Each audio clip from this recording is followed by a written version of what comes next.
Bienvenue sur la chaîne des non-dits en cabinet médical à propos des pressions, des contraintes qui peuvent peser sur votre médecin généraliste, du moins à partir de ma propre expérience d'une cinquantaine d'années.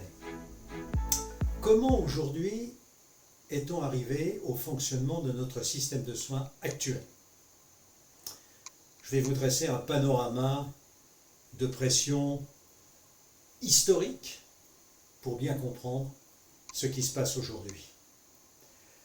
Bien entendu, quand vous arrivez dans nos cabinets médicaux, nous n'abordons pas ce genre de problème pour la bonne raison que vous venez pour vous, pour votre santé. Mais il arrive que de temps en temps, des patients nous interrogent: et vous docteur, qu'est-ce que vous en pensez? J'ai eu tel souci dans le système de santé. Et notre devoir, bien sûr, c'est d'expliquer, de relativiser quand on le peut. Alors vous allez avoir tout un imbroglio de pression que je vais vous décrire, historique, voire éventuellement futuriste. Pression que je n'ai pas encore subie, mais qui vont certainement modifier nos relations entre vous et le médecin généraliste. Donc 3 décennies de médecine générale pour ce qui me concerne, 2 décennies de médecine sociale au sein de la Caisse nationale d'assurance maladie des travailleurs salariés, et puis un certificat d'études spéciales en santé publique qui me permet d'avoir un certain recul par rapport au terrain. Bon, cette vidéo va durer à peu près une trentaine de minutes, je vous préviens tout de suite. Bien entendu, vous pouvez, en cliquant sur la transcription en dessous de la vidéo, avoir décliné sur la droite les différents passages avec le temps d'écoute, ce qui vous permet de vous balader dans la vidéo. Ce que je ne vous conseille pas, il vaut mieux suivre la vidéo entièrement pour bien comprendre toutes ces explications sur le fonctionnement actuel. Donc nous allons plonger, si vous voulez, dans l'histoire et expliquer, par exemple, pourquoi nous sommes arrivés à des déserts médicaux.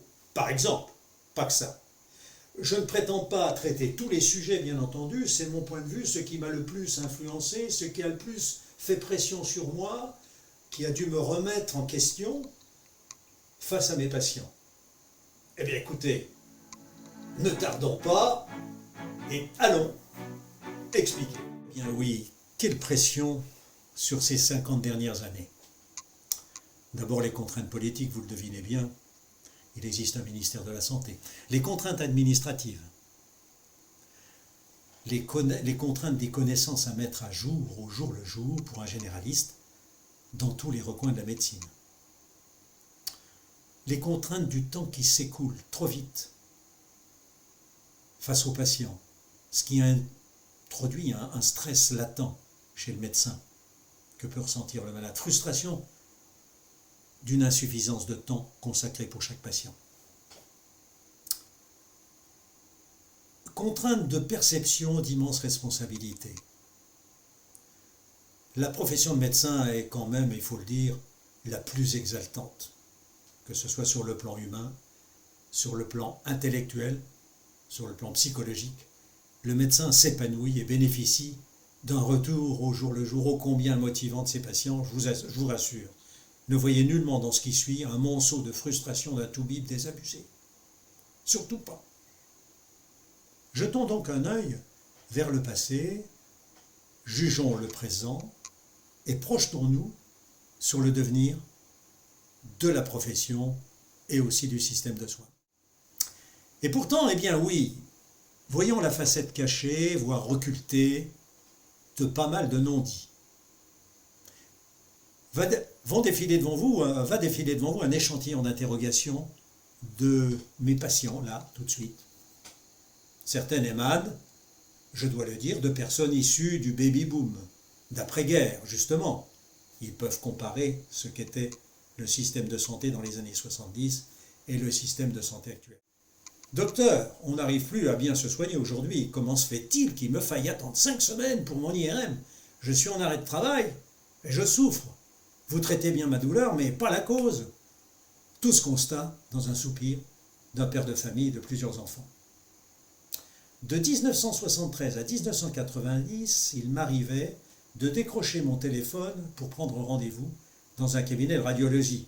Et j'obtenais un rendez-vous d'imagerie rapidement, après explication, et je rassurais mon patient plus tôt, et il reprenait le travail bien plus rapidement. Autre réflexion, docteur, je ne perçois plus le mouvement de mon fœtus, et je suis à 30 semaines de grossesse.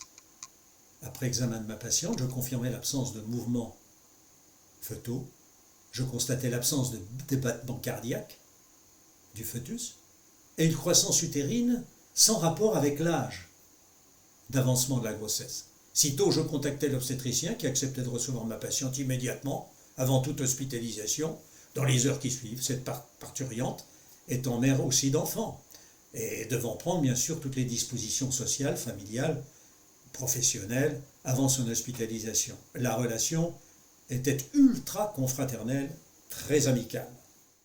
Autre réflexion, docteur, votre plateforme de rendez-vous n'a pu refixer mon rendez-vous que 8 jours plus tard, alors que je souffrais de migraine.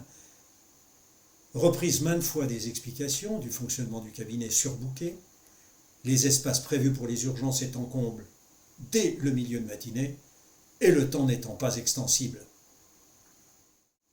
Docteur, vous avez hospitalisé mon père de 80 ans pour son insuffisance cardiaque par le biais des urgences. Vous aviez pris contact avec ce service pour les prévenir, les services d'urgence. Nous sommes parvenus dans ce service à 10h, il a été examiné à 21h. Faute de lit dans un service hospitalier, il est toujours en attente dans un couloir. Et d'ajouter, et pourtant je peux vous assurer, les infirmières et les médecins sont dévoués. Et elles font pour le mieux. Mais ils sont surmenés devant l'afflux de patients. Ce ne sont que 4 exemples. Pour des contraintes d'organisation et administrative, les années 90. Obligation d'informatisation des cabinets médicaux, investissement notoire, formation du personnel, négociations financières, compatibilité des logiciels métiers avec les obligations administratives, pas toujours facile, une aide de 1400 € effectivement est octroyée. Bon. Les médecins ne transmettent pas si les médecins ne transmettent pas les feuilles de soins par voie électronique et qu'ils le font par papier, ils seront pénalisés par feuille de papier. Ben oui. La mise en route s'est accompagnée d'une large période de bug, mais ça, on peut le comprendre comme toute mise en place. Mais enfin, c'est une pression. Négociation avec l'assurance maladie et les agences régionales de santé pour que les médecins assurent la permanence des soins en cohésion avec les services d'urgence 24 heures sur 24. Obligation pour les généralistes de participer. Rebondissement incessant pour certaines dérogations, réquisition des préfets en cas de besoin, mais de toute façon, les médecins ne font jamais grève totalement. Donc c'est assez rare, ces réquisitions. Du dossier médical partagé, vous en avez entendu parler. Le concept remonte à plus de 20 ans. Pour des soucis d'hébergement, de sécurisation des dossiers qui appartiennent aux patients, et plus longue discussion sur ce qu'il convient de mettre dans ce dossier. Mise en place récente de l'espace santé, vous le savez bien, c'est tout récent, dans lequel figurent entre autres des données du dossier médical. Son accessibilité nécessite l'accord du patient. Obligation faite à tout médecin de formation, progressivement mise en place sur une vingtaine d'années. Longue discussion sur les moyens devant valider, sur le contrôle, la prise en charge financière de la formation et du temps passé. Là encore, répercussions sur le temps de travail. Il existe une philosophie sociétale de vie, notamment des jeunes générations de médecins, eu égard à la mise en place des 35 heures, l'ère des 35 heures. Importance de la vie familiale, recherche d'un équilibre compatible avec la vie professionnelle et familiale, féminisation de la profession, les médecins sont aussi nombreux aujourd'hui, je vous le signale, mais le temps médecin disponible pour chaque patient se réduit. Les maisons pluridisciplinaires ou les maisons de santé cherchent à étendre le temps de consultation. Des délégations de prescription sont prévues, voire de soins, par exemple pour les infirmiers, se mettent en place. Les infirmières de pratique avancée s'investissent dans l'accueil du patient, dans l'éducation du patient diabétique, du patient asthmatique. On se trouve confronté à la nécessité de circulation de l'information, à du temps de réunion, de concertation, mais aussi à l'aspect financier. Le kiné peut faire de la kiné sans prescription, l'orthophoniste aussi. Le pharmacien peut délivrer un médicament sans prescription maintenant. Vous imaginez la nécessité d'acceptation et d'adaptation du généraliste pour ce type de fonctionnement. J'ajouterais aussi pour le patient. Fin de l'isolement de la pratique médicale, vous en conviendrez. Mise en place des maisons pluridisciplinaires et de santé réunissant les médecins généralistes, spécialistes, professions médicales. les interrogations sociétales et éthiques surgissent dans les cabinets à propos de la fin de vie. La loi Leonetti de 2005, puis de Claes-Leonetti de 2016. Cette loi sera revue, sine die. Perfectionnement des médecins nécessaires sur les soins palliatifs particulièrement. Nous n'aborderons pas davantage sur ce sujet si éthique à propos de l'euthanasie, voire du suicide assisté, mais autant de sujets que le généraliste doit suivre et intégrer dans sa pratique. Le généraliste est enclin à évoquer aussi la personne de confiance à laquelle vous déléguerez aux côtés de l'équipe soignante toute décision au décours des soins palliatifs, en cas de nécessité. L'évocation des directives anticipées, où vous tentez de définir vos souhaits de vos conditions de fin de vie. Nous y reviendrons dans une vidéo. Autant de sujets relativement nouveaux à intégrer encore dans la relation avec nos patients, le plus souvent d'ailleurs sur leur demande. Selon le principe, si l'on diminue l'offre de soins, la demande diminue. C'est ainsi que nos dirigeants estimaient faire des économies, mais la santé ne répond pas à ce dogme. C'est la maladie qui régit la demande et amène à augmenter l'offre. Comme la formation d'un médecin généraliste demande 9 à 10 ans, les décisions exigent une prévision de la demande au moins 10 ans à l'avance. Il en va ainsi aussi bien pour les lits hospitaliers que pour le personnel des établissements en général. Je vous invite à vous rendre sur le site de l'Institut national de la statistique, référence sous la vidéo, observez la dynamique de la pyramide des âges de 83 à 2010. Rappelons-nous, pour les plus anciens, un numerus clausus des étudiants, c'est-à-dire le nombre maximum acceptable en seconde année de médecine, est établi en 1971. On accepte 9000 étudiants en seconde année d'études. En 1977, la ministre de la Santé estime que la France est trop pourvue en médecins et équipements hospitaliers et en lits d'hôpitaux. En 1983, ce sont 6000 étudiants qui seront admis en seconde année.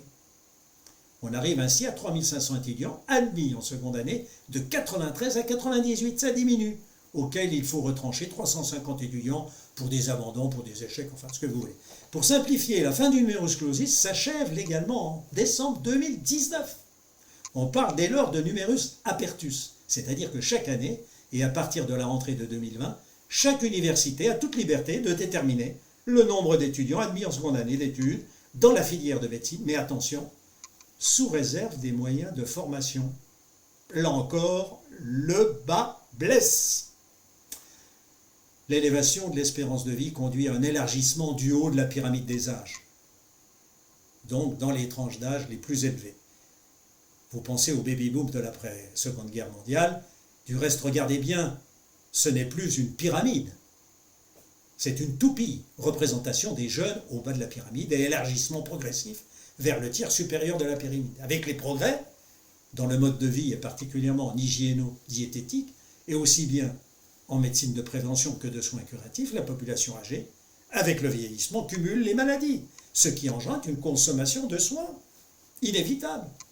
Une personne diabétique, par exemple, éventuellement et souvent verra son diabète se compliquer, fera peut-être une hypertension, voire un accident vasculaire, voire peut-être même un cancer. Autant de pathologies qui se surajoutent avec l'âge avançant, nécessitant une réponse du système de soins. Ça remplit les salles de consultation et les hôpitaux. Je vous pose une question.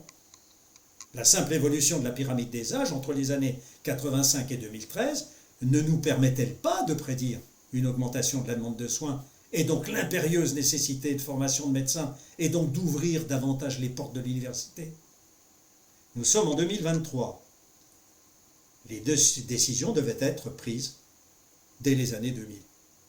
Je vous invite à vous rendre sur le site de l'INSEE pour ces pyramides et la pyramide des âges, et vous trouverez une pyramide des âges dynamique des années 60 à nos jours.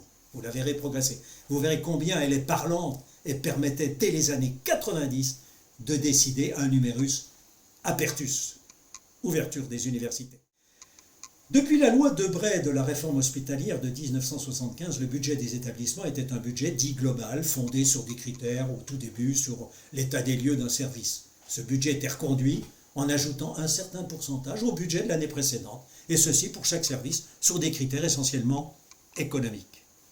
De toute façon, il fallait partager le gâteau tant bien que mal. Chaque service avait tout intérêt déjà à dépenser son budget de l'année pour qu'il soit reconduit à une augmentation de ce certain pourcentage. Alors en 2004, il est décidé que le budget sera calculé sur la mesure et l'évaluation de l'activité effective des établissements, qu'ils soient publics ou privés. Ce type de gestion s'est étendu progressivement à l'ensemble des établissements. Mais ça ne fonctionne pas comme une entreprise, un service hospitalier. C'est ce qu'on a appelé la tarification à l'acte. Nous arrivons au régime des 35 heures, ça ne s'est pas accompagné d'embauches dans les hôpitaux, particulièrement dans les établissements publics. Par ailleurs, beaucoup de temps médecin est consacré dorénavant à des saisies informatiques. Prenons pour exemple la saisie des maladies codifiées et de tous les actes réalisés pour chaque patient, parce que les budgets sont fondés sur la tarification à l'acte. Je ne parle pas de la fermeture des lits hospitaliers qui explique en grande partie l'accumulation des patients dans des box ou dans les couloirs des services d'urgence, consécutif au fameux principe: si l'on diminue l'offre, la demande diminuera. Le patient aux urgences attend qu'un lit se libère dans le service adéquat et peut rester 24 heures, 48 heures, voire davantage sur son lit d'urgence. Passons sur l'aspect humain d'un patient examiné, pas toujours dans la stricte intimité, et sur les familles angoissées par cette situation. Comment expliquer l'évolution d'un tel système? La pénurie de médecins de ville, la réduction du temps médecin de ville, dirige inévitablement les patients vers des services d'urgence. Les confrères hospitaliers ne sont nullement responsables d'une telle situation. Je ne reviens pas sur le numerus clausus des étudiants en médecine, insuffisamment revu dans les années 2000.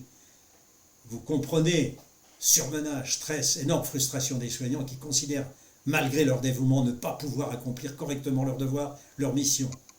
De surcroît, beaucoup prévoient abandonner la médecine pour d'autres domaines de la médecine ou d'autres métiers, dont les médecins, les jeunes médecins, qui observent la situation de leurs aînés. Ils ont toute latitude pour se réorienter hors de la médecine générale.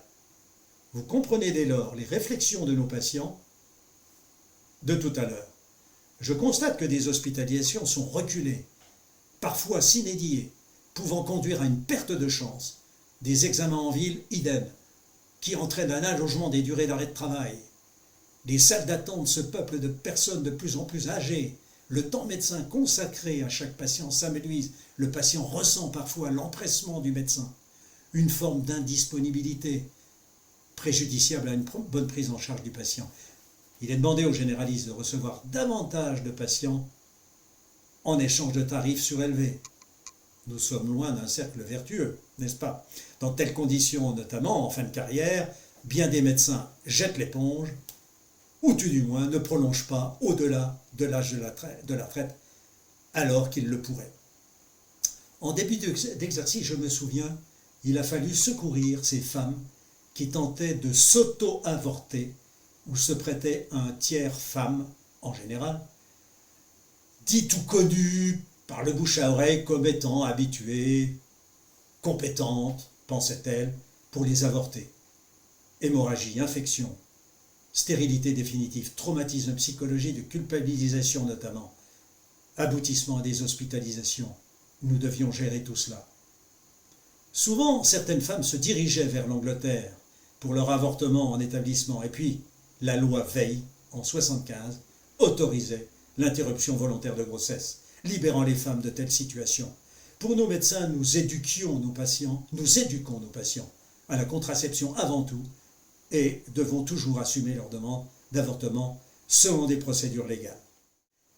Le 4 mars 2002, loi Kouchner relative aux droits des malades et à la qualité du système de soins réorganise la relation des rapports entre patients et médecins. Nous y reviendrons dans une vidéo du reste, ultérieurement, tellement le sujet est sensible. Cette loi modifie, disons légalement, totalement les rapports entre patients et médecins. Fini le paternalisme. Je vous prescris tel traitement pour votre dépression. Ou je vous adresse au docteur X pour chirurgie prothétique de votre genou.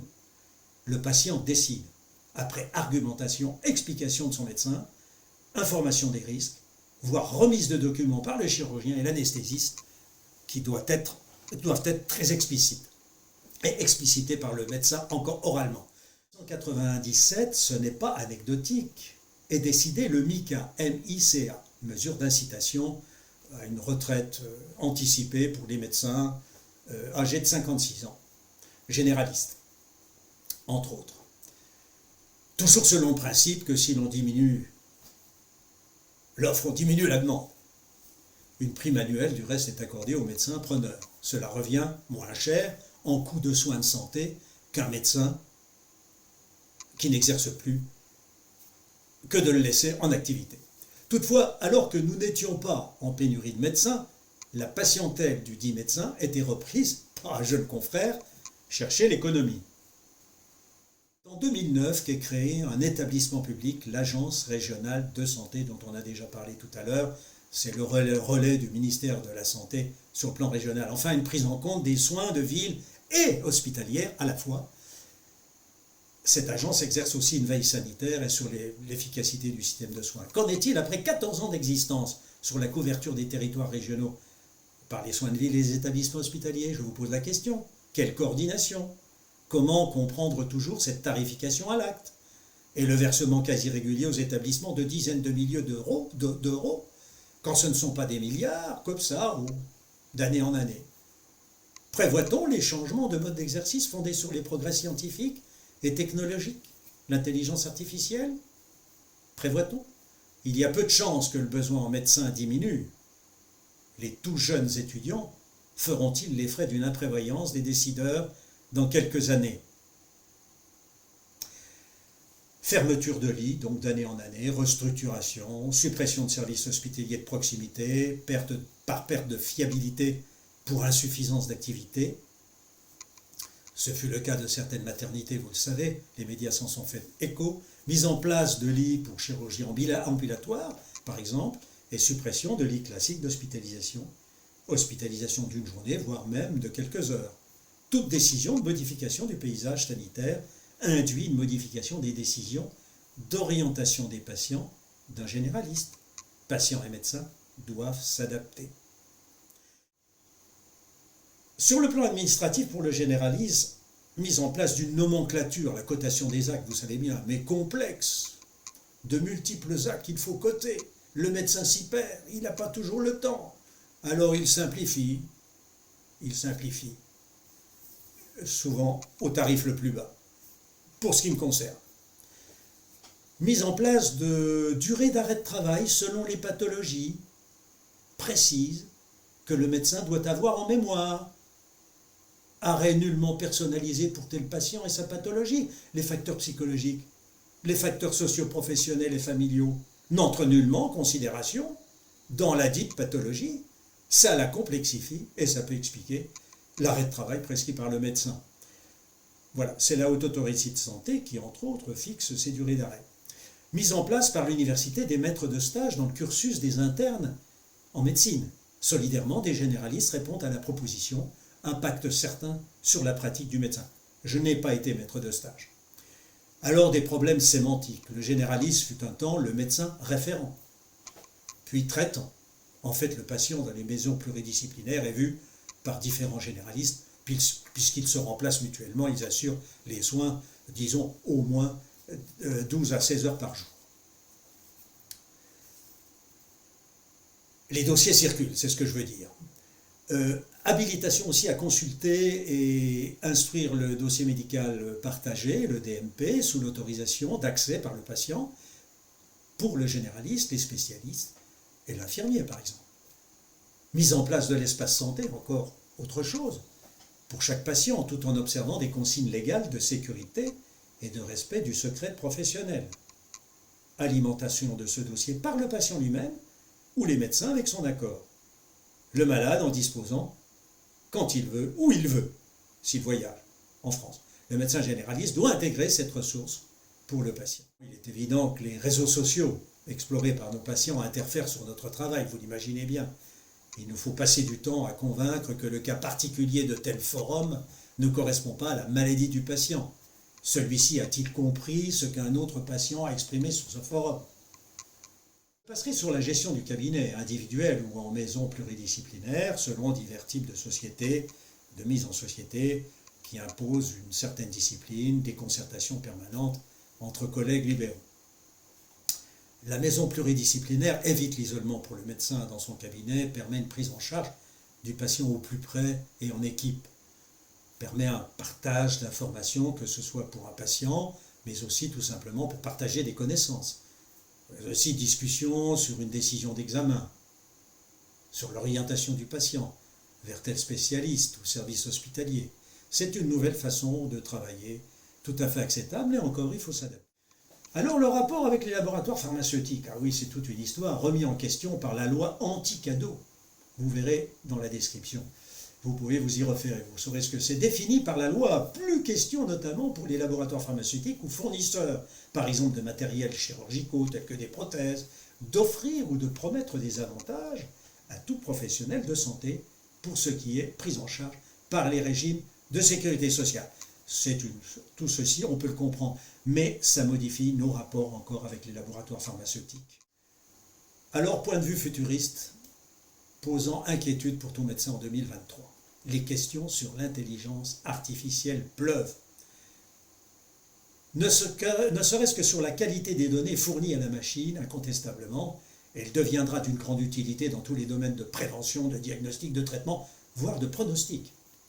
Mais nous restons dans l'expectative sur les réponses de cette intelligence artificielle, sur la cybersécurité des données de nos patients et sur des réglementations qui, inévitablement, à l'excès, deviendront un frein, pouvant entraver l'innovation.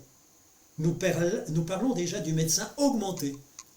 Ses possibilités, ses capacités sont augmentées par l'intelligence. Notre souci, l'intelligence artificielle, ne devra pas se substituer à l'homme. Et il faudra éviter aussi les inégalités selon le territoire d'accès à l'intelligence. Pour beaucoup d'entre vous, vous avez connu les crises sanitaires telles que celle du sang contaminé, le sida, les effets du Mediator entraînant chez certains patients des complications cardiaques, alerte de la docteure Frachon, pneumologue, et non des établissements publics et institutions prévus à cet effet. Le généraliste doit gérer vos doutes sur les risques des médicaments. Encore aujourd'hui, à la suite de la parution d'un ouvrage sur le médicament rédigé par 2 professeurs de médecine, le généraliste a dû convaincre certains patients de bien continuer leur traitement.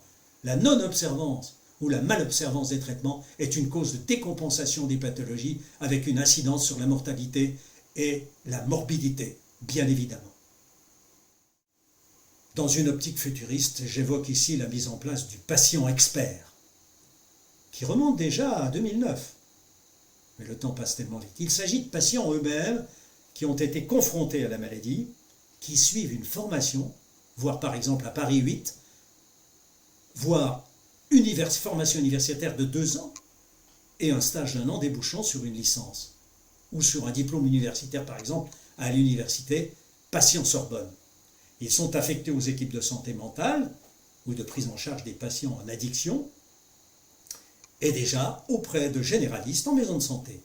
Ils sont salariés. Il y a 21 facultés sur 37 en France qui mettent au point ce type de formation pour des patients experts. Ils sont consultés pour les programmes de formation des généralistes, oui, quand ils ne sont pas eux-mêmes enseignants, ces patients experts. Là encore, le généraliste devra accepter leur collaboration et s'adapter. Pas évident. Un autre enjeu, celui-là, sanitaire, va peser sur la médecine et de surcroît sur le généraliste. Ce sont les enjeux climatiques et les changements écologiques.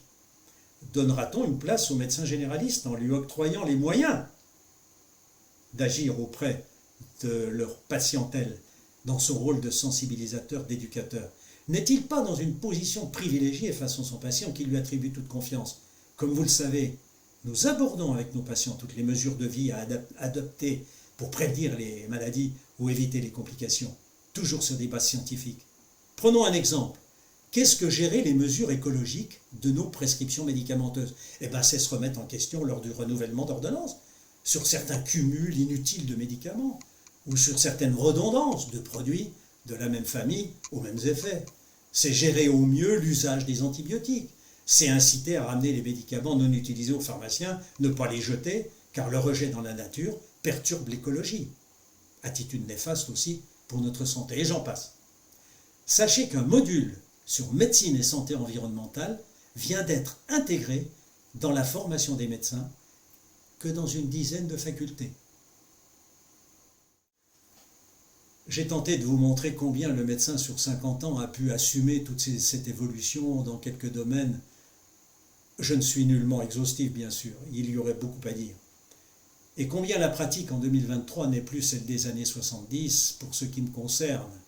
Je n'ai pas évoqué la formation continue qui éthiquement s'impose aux médecins pour ne pas faire perdre de chance à ses patients. Dorénavant, le médecin doit faire état à la mise à jour de ses connaissances. Au-delà de ce qui est officiel, le médecin consacre un bon budget au maintien de ses compétences. Merci pour votre toujours bienveillante attention, espérant que cette vidéo vous permette une approche de notre profession, une compréhension de nos difficultés, une estimation peut-être plus objective par cet aperçu incomplet de l'évolution impactant tout médecin généraliste et ceux qui vous touchent directement. J'ai tenté d'être factuel, sans jugement politique. N'oubliez pas de solliciter l'avis de votre médecin à l'occasion, qui lui a peut-être ses points de vue.